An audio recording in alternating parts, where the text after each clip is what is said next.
In today's video, I will walk you through how to change Google Sheets background. Open your Google Sheet, then go to the top menu and click Format. From the drop-down, select Alternating Colors. A panel will open on the right side of your screen. In the panel, find Apply to Range and click the box next to it. To select the whole sheet, click the top left corner where the row numbers and column letters meet. Or, highlight only the cells you want. If needed, adjust the range by clicking back into the box and editing it.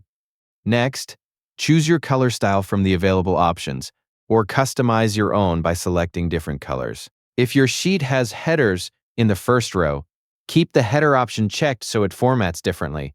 If not, uncheck it. Once you're done, click Done at the bottom of the panel. The background colors will be applied instantly to your sheet. You can come back to the same menu anytime to change or update the colors again. And that's it. Your Google Sheets background is now changed. Thank you for watching the video.